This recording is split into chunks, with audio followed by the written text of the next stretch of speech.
The year is 1936, a simpler time in the United States, a time when the average American citizen could buy a full dress suit for only $20, and Japanese warships were still welcomed into America's harbors.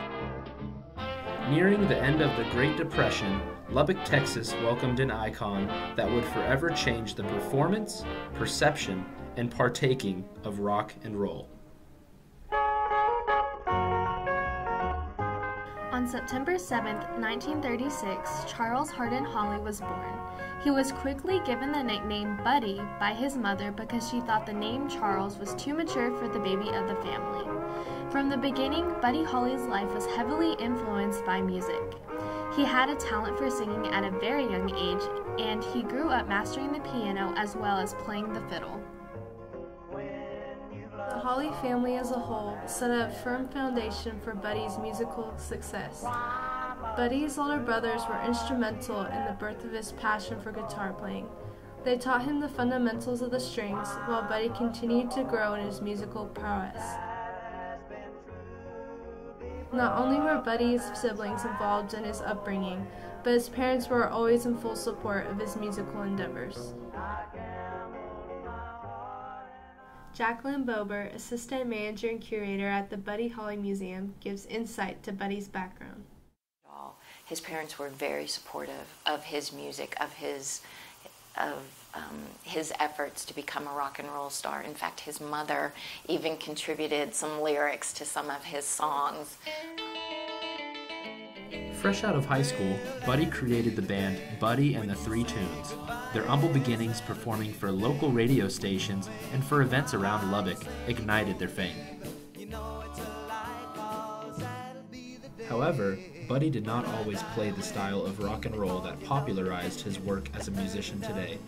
Buddy Holly initially produced country-style music, commonly listened to in the city of Lubbock in the day. Buddy first encountered Elvis Presley at the Cotton Club, and during an intermission, he and Elvis shared a Coke and talked about music and realized that they had similar upbringings, very poor, but very spiritually rich, very hardworking type peoples, and played music of a country flavor, but also wanted to do something new and exciting.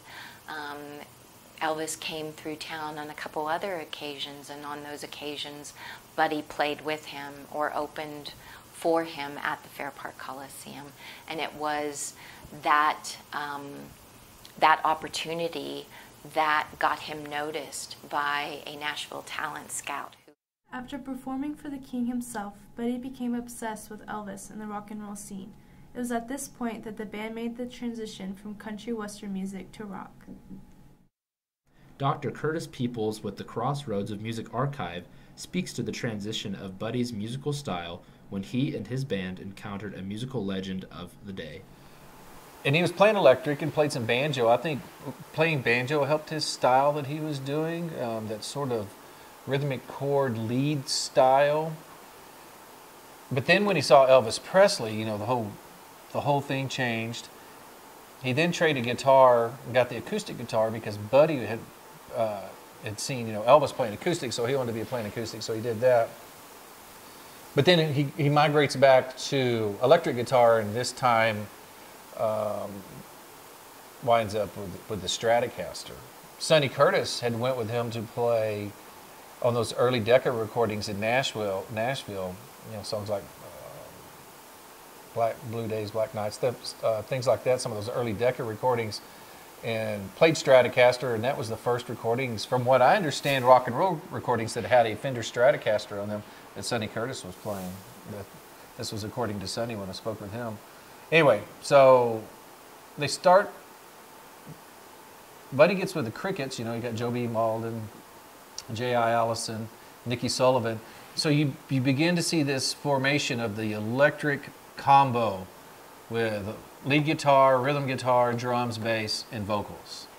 And that really becomes the standard for any rock and roll band, rock band to this day. I should have reconsidered. After their newfound success in the genre of rock and roll, Buddy and the Three Tunes traveled to Nashville, Tennessee to begin recording musical demos with Decca Records. Although optimistic, the opportunity to record with a major music affiliate did not go exactly to plan. You know, as you indicated, he started out playing country music, but wanted to sort of go in a different direction.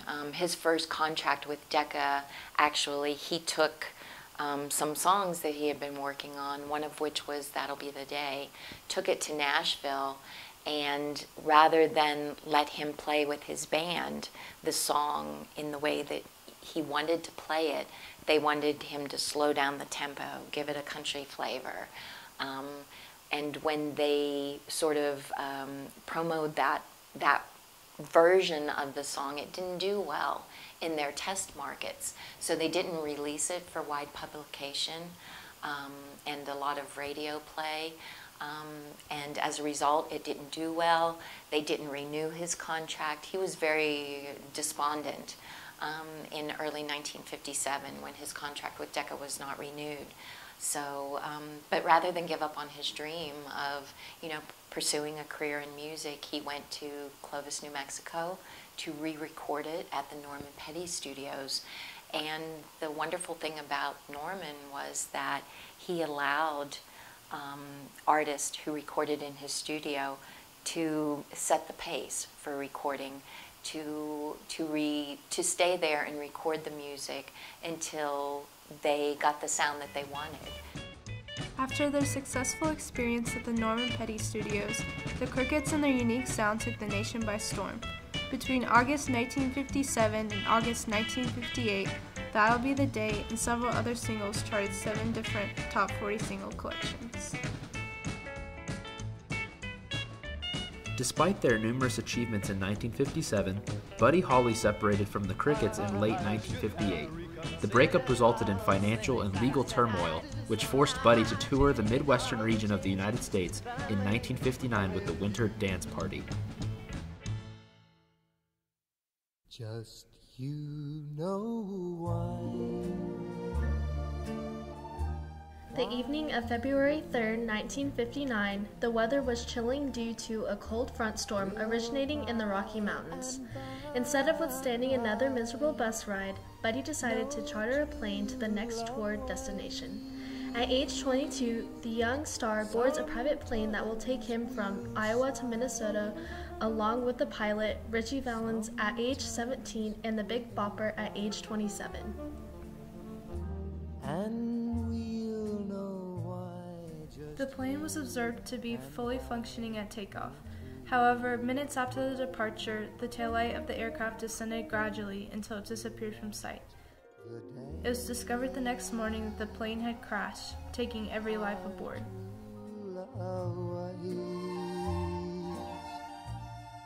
This tragic accident shook the nation, as it ended the lives of 3 young, talented musicians. Buddy Holly's death touched the lives of the fans across the globe, but especially in his hometown, Lubbock, Texas. Although short-lived, Buddy Holly's musical career had a large impact on his listeners in the day, as well as listeners in the future.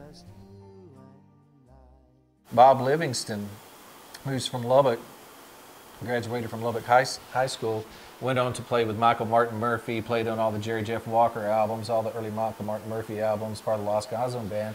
He's toured the world with the State Department as a sort of a country music expert. But he would get to places like in Afghanistan and Vietnam, wherever he's gone, Africa, and get with these indigenous musicians. There's nothing we can do together. You play your country music. It's this American thing. There's nothing we can do.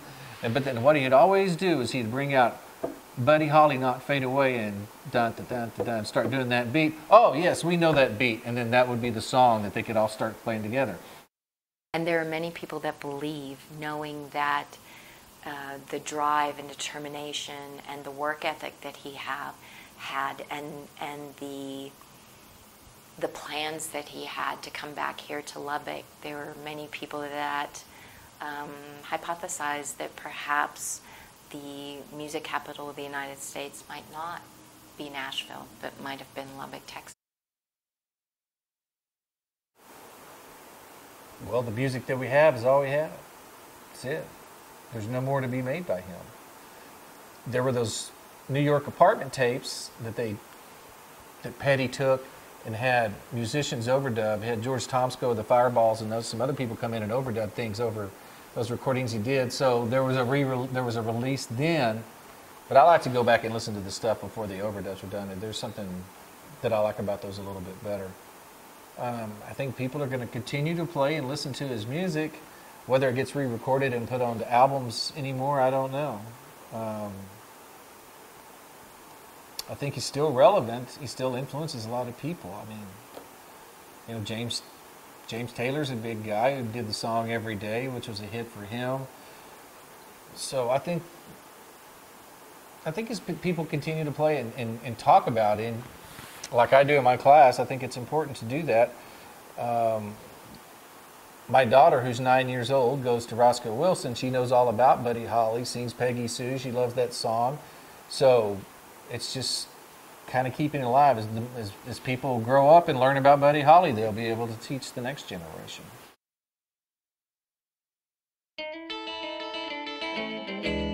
Well, that'll be the day when you say goodbye. Yes, that'll be the day when you make me cry. You say you're gonna leave, you know it's a lie, 'cause that'll be the day when I die. Well, you give me all your loving and your dirty loving, all your hugs and kisses and your money too. Well, you know you love me, baby. Still, you tell me maybe that someday, well, I'll be through. Well, that'll be the day when you say goodbye. Yes, that'll be the day when you make me cry. You say